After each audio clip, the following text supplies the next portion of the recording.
Hello everyone, welcome back for another edition of Virtual Yoga. I'm your instructor Mike, and I'm happy to have you with me this evening. What I wanted to do for tonight's practice is a special practice designed for back pain. They say 4 out of 5 Americans will deal with debilitating back pain at some point in their life, so that's 80% of us, right? So it's really important for us to make sure that we have methods in place to be able to treat these types of pain rather than just mask the symptoms. And I'll go into more detail about that as we go along. A few things you're going to need before we get started. Obviously a yoga mat would be pretty important. If you have yoga blocks, those are great props. Yoga straps are great too. If you don't have these things, you could always substitute pillows, blankets, towels, especially hand towels. It's a wonderful prop to use, not just for poses where you can use it as a strap, but you can also use it as cushion. So if you have those, go ahead and grab them. If you need to go get them, pause this video. When you got them back, go ahead and turn this back on. But when you're ready, we're going to start this off laying down on the mat. Got the eyes closed, there is nothing to see. At this point, just more to feel and pay attention to. And I want you to pay attention to your breath by breathing low into your belly, low into your diaphragm. And if you'd like to double check if you're doing this correctly, just place a hand on your stomach below your belly button. You're going to feel the stomach expand when you take an inhale. It contracts when you take an exhale. And this is belly breathing. It's a breathing technique I recommend for our practice because it's a slower paced practice. And we want to slow the body down. Breathing low into your diaphragm is going to help with that. It slows the heart down, slows the nervous system down, it slows the mind down. And again, what we're doing today is yin yoga. Yin yoga is a gentle, passive style of practice where you hold slow static postures for an extended period of time to stretch the body. It's not just about stretching the muscles though. It's about working into our connective tissues. And this is the deeper tissue that hold muscles and bones and organs in place and in line. It's basically the glue that keeps you upright. So it's a really important thing to work. And how we do it is by holding poses for a while. Now we're talking roughly 2 to 4 minutes with each individual pose that we attempt in our practice. But just so we know, times are arbitrary and subjective. So if your better judgment leads you out of something early, let's say 2 minutes into the pose, you feel like you've had enough, you want to make your way out, it's fine. You don't have to hold the pose the entire time. However, if you feel comfortable and you want to hold it the entire time or a little longer, it's up to you. But my advice to you is to let experience be your guide. And this means let your body tell you what you need to do. But during the hour, if you ever find out that you need some assistance, listen up to the modifications that I suggest. A lot of times there'll be a certain pose that you cannot do in a certain way, but I will always offer options, modifications, and substitutions for you to pick and choose from so you can strategically pick how you approach your practice in the safest and most efficient way.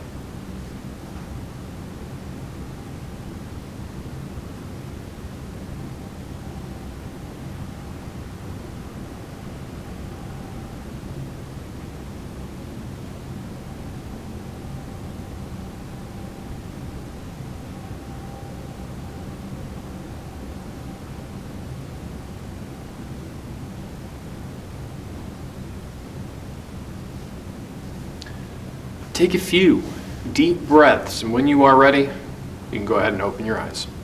And we'll start our practice off loosening up the hips and spine. So you're already laying down. You're going to bring your knees up to your chest, and I want you to cradle your legs. Rock up and down on your spine, side to side, making circles. Just using this as an opportunity, again, to wake up these deeper areas. Again, specifically your lumbar spine. The lower back. This is where the majority of back pain takes place. So we're gonna focus a lot on the lumbar spine. We'll throw in the hips as well with the SI joints and the pelvis and all those areas. But again, mostly focused on the lumbar today.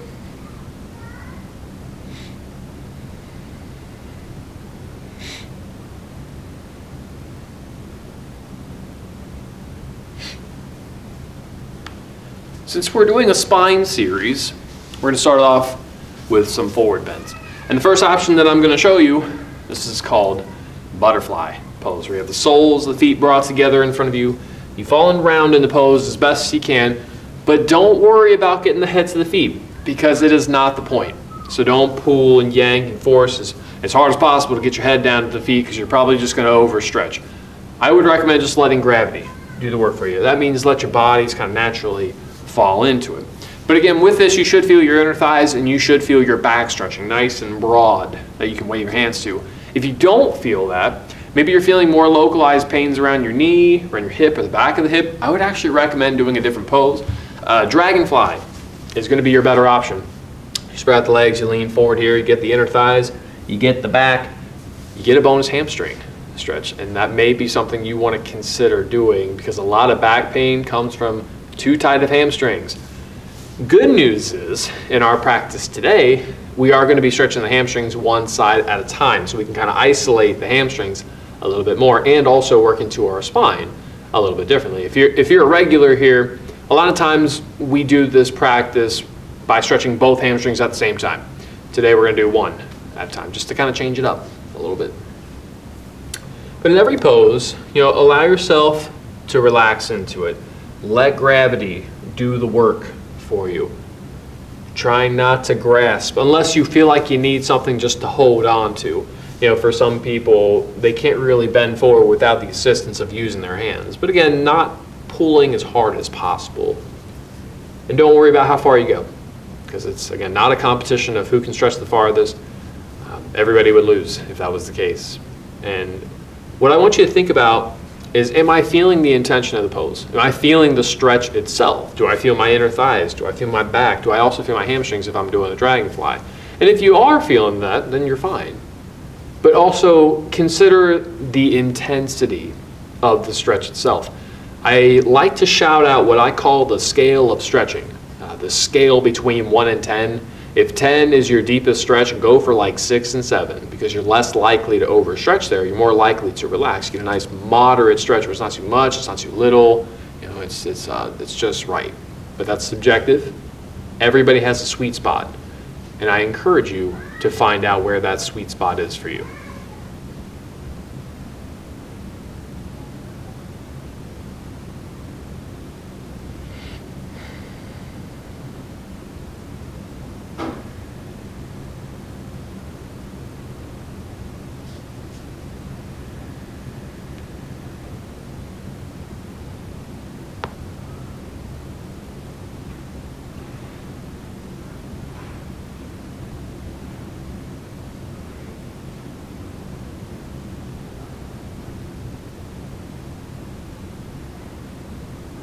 Go ahead and take a few deep breaths, and when you're ready, there's the time. Just use your hands, slowly pushing yourself up. Lean back, lay down, take your time with this.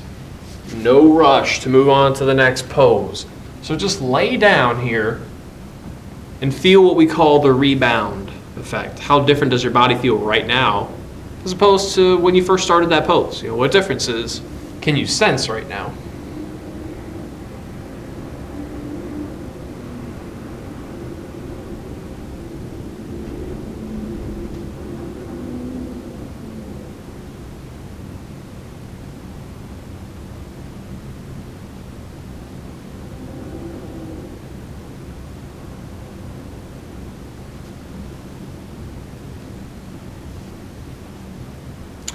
The next target area we're going to focus on is going to be our hamstrings, and again, one side at a time.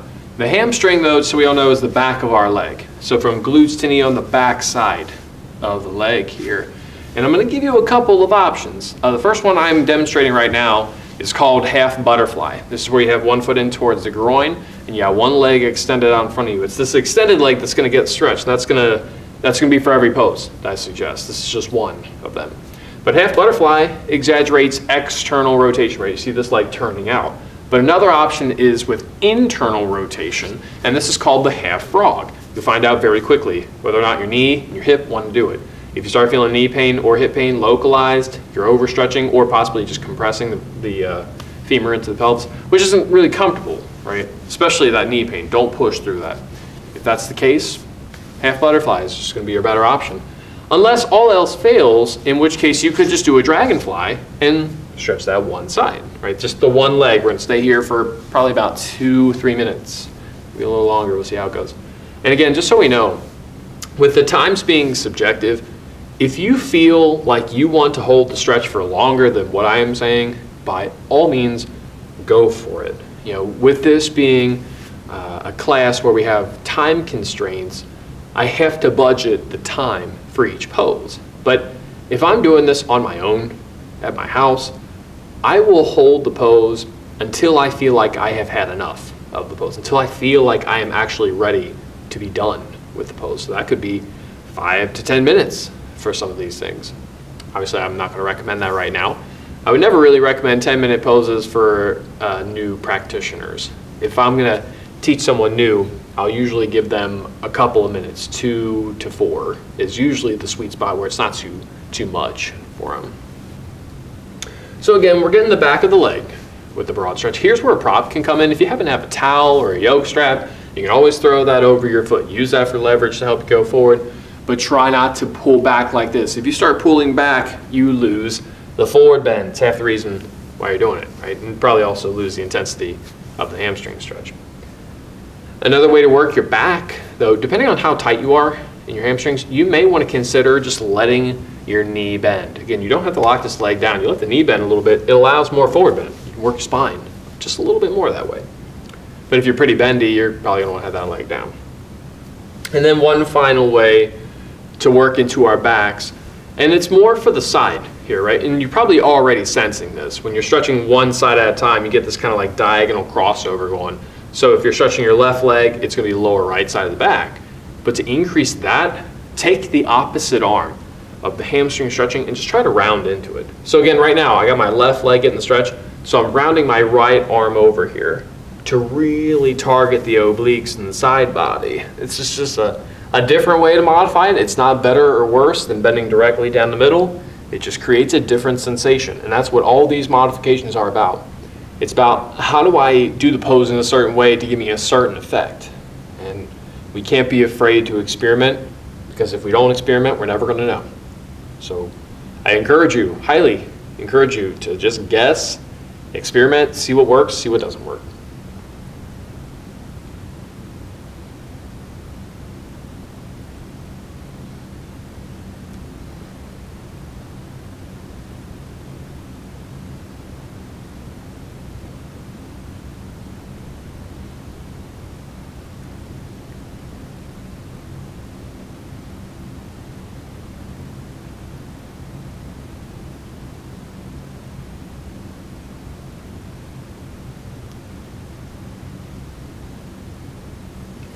Go ahead and take a few deep breaths, and when you're ready, there's a time.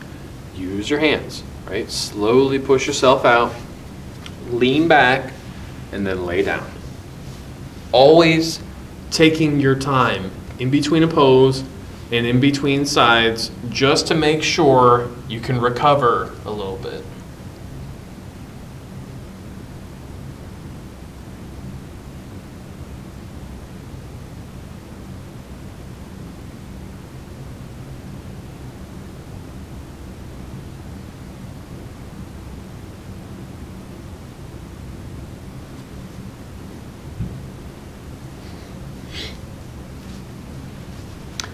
Other side, when you're ready.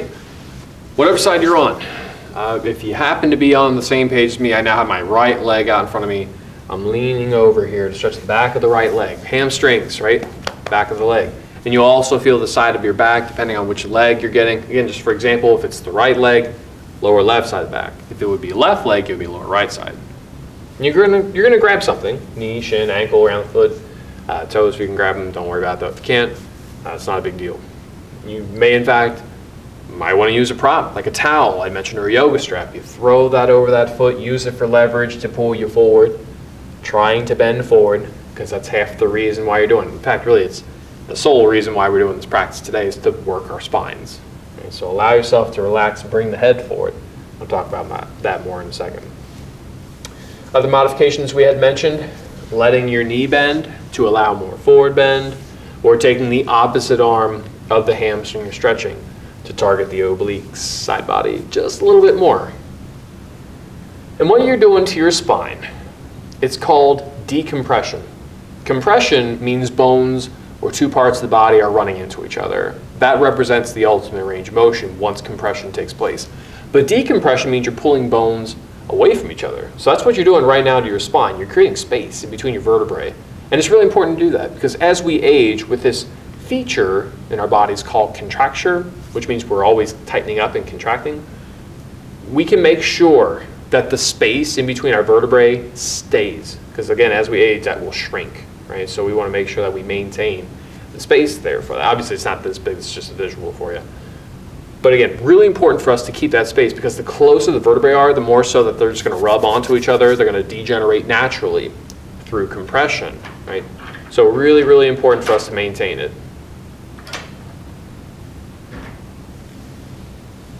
Remember to breathe here too. Ease in to these things.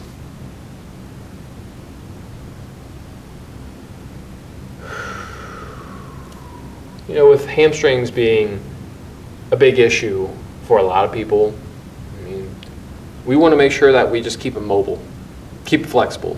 Right? Like I said, the tighter your hamstrings are, the more so you're going to have back pain. And it's mostly related to the hamstrings being so tight and the glutes as well, your butt muscles. You start pulling your pelvis backward. It's called a posterior tilt. And it throws everything out of whack with your lumbar spine. You know, the lumbar relies on the pelvis to be in its natural shape and natural alignment, whatever that is. Perfect alignment, though, again, universally speaking, doesn't exist. So whatever your natural alignment is, we want to get it to that point, right? And then we want to make sure that we're maintaining things. Because again, as we age, things go out of whack. You know, spines will hurt, hips will hurt. Those are the joints that tend to fall apart with age. So let's make sure that we have this kind of system in place to be able to treat that. It's just by stretching.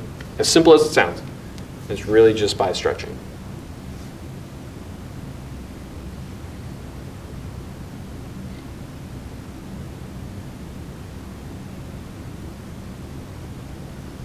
And if you're ready, we'll say that's the time. Just using your hands, slowly push out. Lean back. You can lay down. If you need to, just take your time on that. No rush to go anywhere. Really easing into laying on the floor. We will take a minute, and we'll get our IT bands.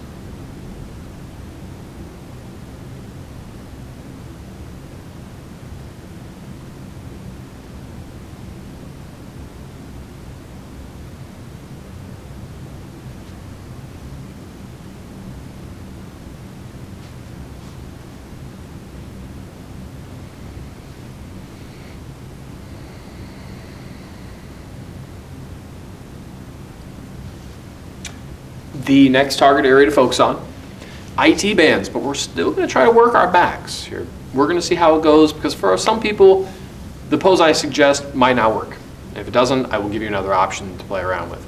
And if you're a regular viewer of this, feel free to do whatever IT band stretch you want to do. If you got one in mind, you can do that. But what I'm going to suggest for IT bands is the outside of the leg, doesn't matter which one, say outside of it.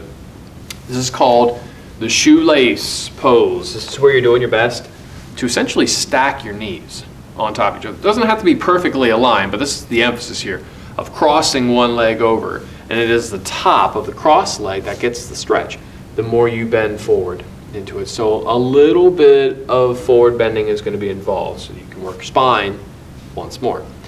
If you do this and you're saying this is not happening, I feel knee pain, I feel hip pain, I don't feel this at all, remember things like the Swan pose, the Pigeon pose we commonly do. You got one leg in front, you got one leg behind. It's the outside of the front leg that gets a stretch when you start bending forward into it. So that's usually going to be the fallback, the fail-safe option. But if you can bend forward here, get the outside of the top leg stretched, then I would actually recommend trying this out. And one of the reasons why I suggest it, aside from it just being a way to work your back again, I would recommend everybody learn at least 2 or 3 different ways to stretch all of these areas in our body, just to make sure that if our favorite pose doesn't work one day, we have plan B, we got plan C, got plan D if you go that far. You never know, because your body is constantly changing. At every moment of the day, your body is changing, and especially with, again, that feature called contracture, with tightening up constantly, we need to make sure that we are maintaining our mobility and our flexibility by stretching our bodies. and it's with every area of it.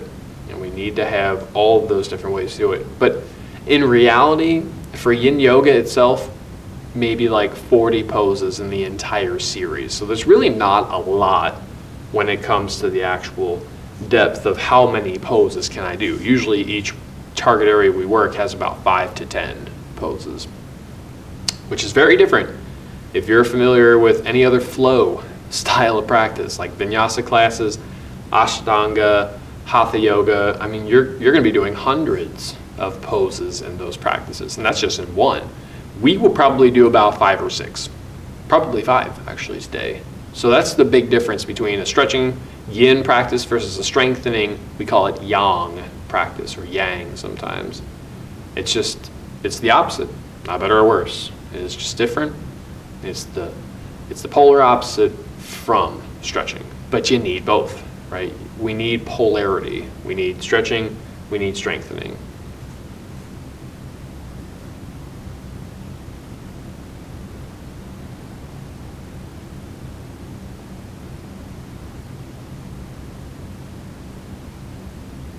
And if you're ready, there's a time. It's real slow. Uncross from your shoelace or push up, roll out of a swan, whatever you happen to be in. You got a minute to yourself to do what you need. You could just lay down again for a moment. You could bring your knees to your chest if you feel like you need it, but again, the time is yours.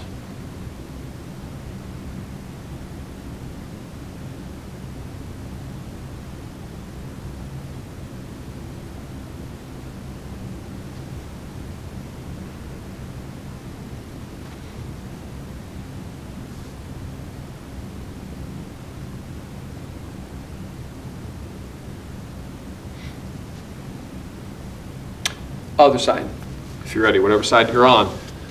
Everybody's probably doing their own thing, which is totally fine.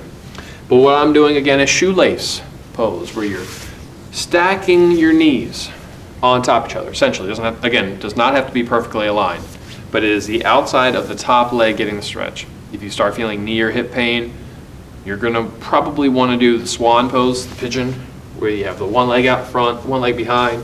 You're leaning over the front leg this way. So again, really up to you, and honestly, it's up to what your body wants to do. There are some days where your body doesn't want to cooperate, which happens to everybody. Every single person is going to happen to you, and I promise you that. And the faster we accept that, the easier it is for us to be able to adjust to it, right? We have to be able to accommodate to what our body wants to do. And some days, just because you're tighter than others. I mean, it's common, again, contracture, we tighten up, we get stiff, happens, right? But a lot of times you're gonna have to do poses differently because your skeleton, your bones, they just won't do certain poses a certain way. And that's nothing you can change. If it was something you could change, we would have evidence of this by now. And most of the time, by the time you're done with puberty, your skeleton is shaped the way it's going to be for the rest of your life. I mean, there definitely are times where we develop our bones in certain ways, like especially like when you're an infant, you don't have the curve in your lower back. In fact, your whole back is rounded forward because you were in that fetal position for 9 months. But as you age, and you'll see this if you're ever around a newborn again, put them all on their stomachs, they all do the same thing. First, they start lifting their big baby head up to develop their neck and their cervical spine.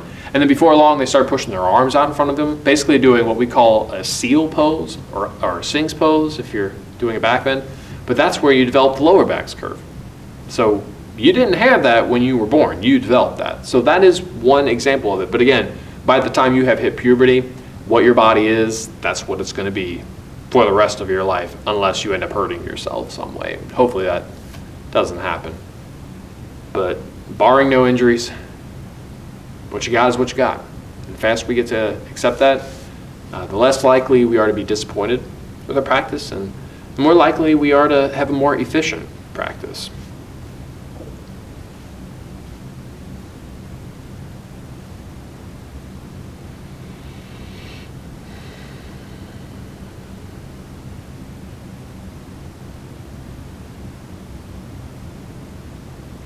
When you're ready though, there's time. Just real slow, using the hands, push yourself out, lean back, lay down, take your time.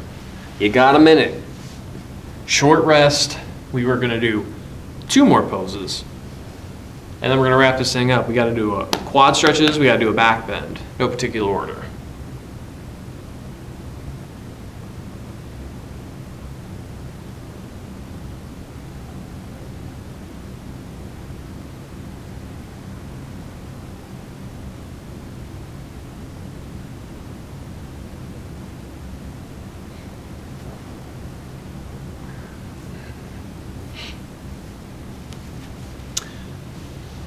We're going to do our back bend next and compress the spine a little bit. There's one option that I'm going to suggest, and that's the Sphinx Pose. With the Sphinx Pose, you lay on your stomach, you prop up onto your forearms and your elbows, and this is it. This is your pose. It's not a stretch or anything. You should just feel this dull pressure right here in your lower back and your lumbar spine, and that's all it should be.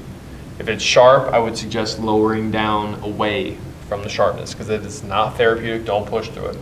Dull pain, however, very therapeutic. And this is the example that I was saying when we were talking about infants and how they develop their lower backs. Put an infant on their stomachs, right? They will either rest on their elbows or they'll push up on their arms like this, and that's where you start getting the curve in your lower back. And they call it a secondary curve, because again, you develop that afterwards. They call the primary curves the parts of the spine that tend to round more forward. That's just a little bit of anatomy for you to know. And I mean, obviously, it's like not the most important thing to know everything about the anatomy of the body, but there are some things that I would heavily stress that you try to learn and understand. And the thing that I want you to know is when you're hitting your compression points, when are the 2 parts of your body or bones running into each other? And by knowing when compression's happening, you're going to prevent yourself from overextending a joint. And that's one of the best ways to prevent an injury, by knowing what's the limitation of the actual joint itself so that I don't go past that limitation. So just for an example, here's me in my back bend. I don't really have a deep back bend. When I push up into this other pose, watch what happens to my hips. This is called the seal pose, by the way. And you see how my hips are coming up off the floor? It's because my lower back has already reached its full range of motion. I'm way past my fullest compression point. In fact, all I'm doing is overextending. But if I want to make this safe, I'll slide my hands out and I'll find out where my hips touch the floor. Here is my fullest back bend, right? But here and here at the elbows down, it's really not that much. That's usually why I stay with my elbows down. But again, I know from that pose, I don't have a deep back bend. So when I go to any other style of yoga, I do any other kind of practice, I know don't go too deep into the back bend. Because if I go too deep, I'm probably going to overextend. I'm probably going to hurt my back. And you know, it might not be like I paralyze myself. It might just end up being like a mild strain, or I'm out for a few days. But still, you know, we want to make sure that we know those limitations so we can prevent any kind of injury.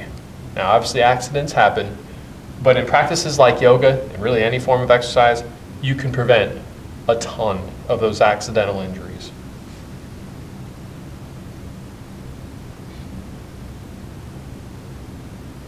And when you're ready, we're gonna say it's time for this pose. Just real slow, laying on your stomach, take your time there.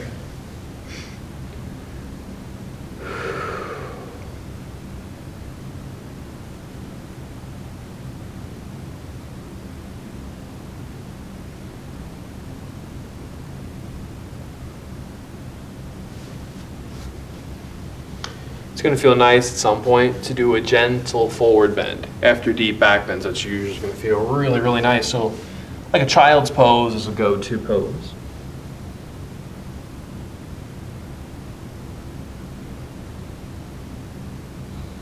I would recommend this, or laying on your back and cradling the legs, but I do want to make it known.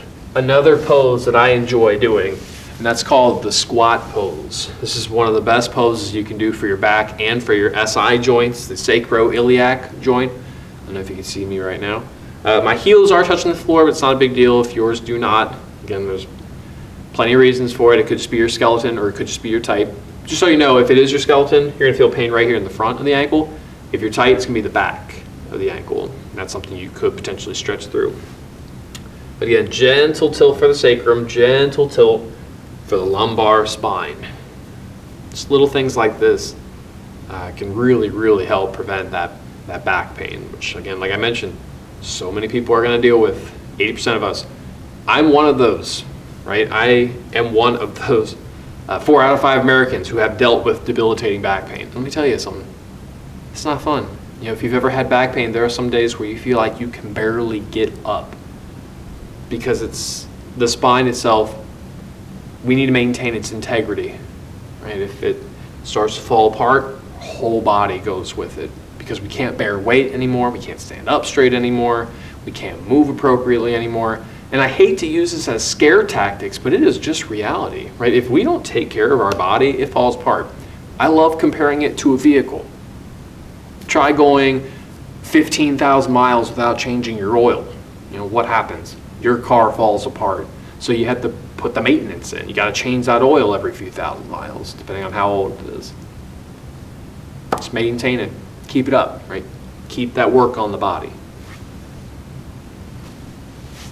We have one more pose that we got to do. We have to stretch our quads. And just so we all know, quads are the upper thighs, the fronts of our legs here. There's going to be 2 choices that I give you. One of them is called the half bow pose. And a half bow, you lay on your stomach, you're going to grab a foot, it doesn't matter which one, but you're going to pull this leg. And the more you pull, the more quad stretch you're going to get right here through the front of that leg. Just always being mindful of your knees. I'm going to explain that too in a moment.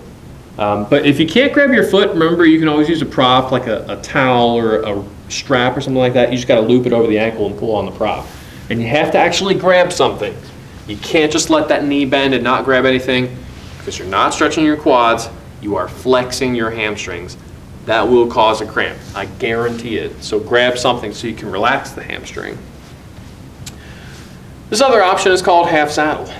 You got one knee bent, but it's the top of the bent leg in the stretch. The more you lean back. So really just starting with your hands is going to be enough for you. If you need more, go to the elbows. I'm going to stay upright here because again, I'm teaching. I want to make sure I'm upright and able to look at the camera. But being mindful of what your knees are telling you. If you feel any pain on the inside of the knee, on the outside, it's very localized, you're overbending it, please don't do that, you will hurt yourself. Again, it's these little things like that, knowing that pain isn't therapeutic is how you prevent the injury. Because some people don't know that.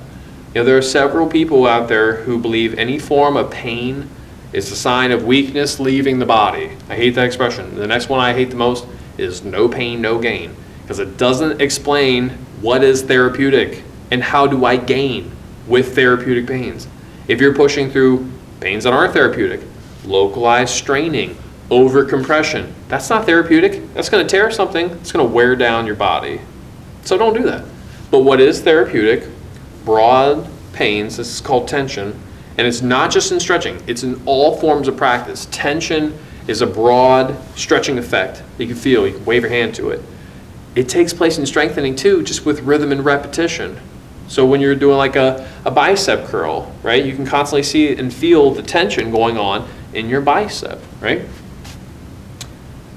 Just little things like that. Broad pains are going to be therapeutic for you. Anything that you can point to most of the time is not therapeutic. The only time where things like compression is therapeutic for you is when it is done in a slow and static way. That's why we did our Sphinx Pose in that particular form. Slow and static. I wouldn't have you go up and down, up and down, up and down into that back bend because you would hurt your spine. It is, again, it's guaranteed. So let me just prevent the injury for you, because it's not fun to deal with. Trust me on that. But we'll say if you're ready, there's a time for this side and this pose. Just really slowly letting yourself out and just laying down, right? Taking a moment here to relax.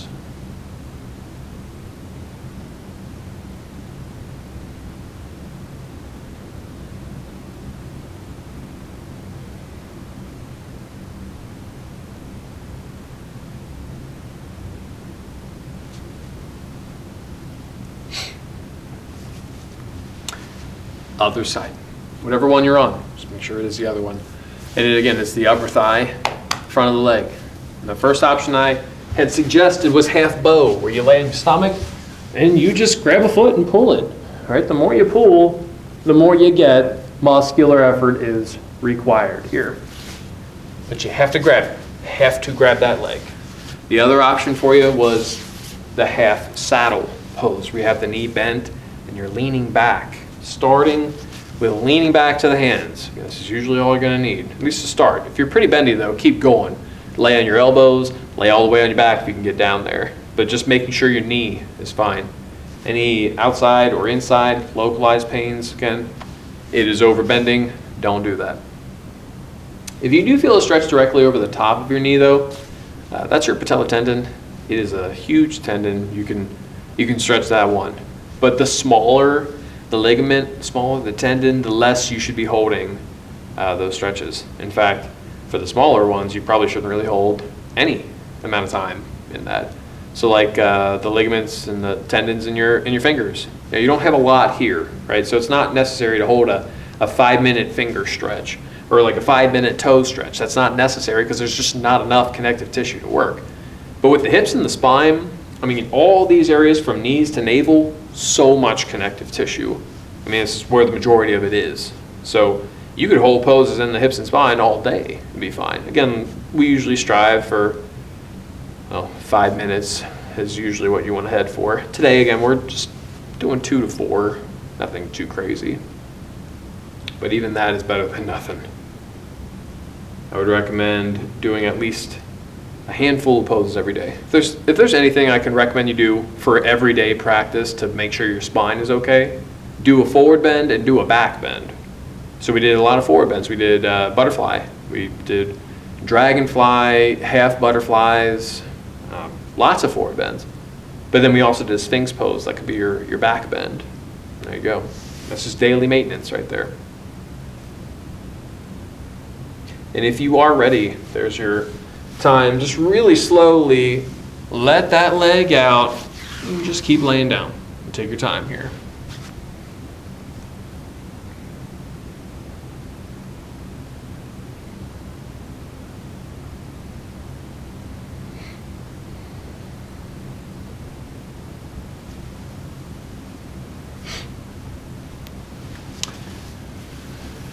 We're at the end of our practice. If you're ready for Shavasana, for corpse pose, you can go ahead and lay on your back. If you still feel like you want to do a little bit more of this, feel free to do a twist pose, reclining twist, go to each side, and then you can end your practice in your own fashion. But if you are ready for Shavasana, laying down, close the eyes. There's nothing to see. It's just more to feel and pay attention to. Focus on your breath and breathe low in your belly, low in your diaphragm. Turn your senses, your awareness within, and for the last few minutes, give your body a compare and contrast. How different do you feel right now as opposed to when you first started your practice? What differences have you made in your spine with this practice?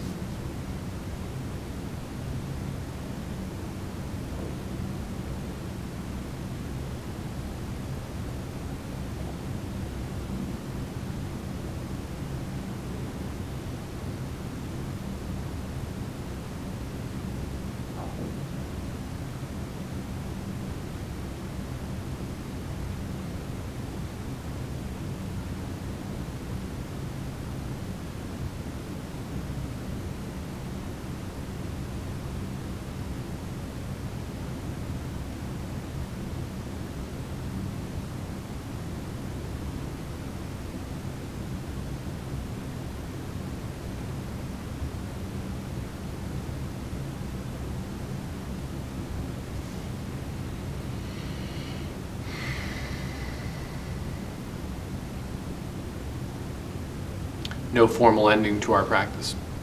Stay in your Shavasana as long as you like. That's officially all that I have for you. I want to thank you all for watching and sharing your practice with me. It's been my pleasure. Namaste.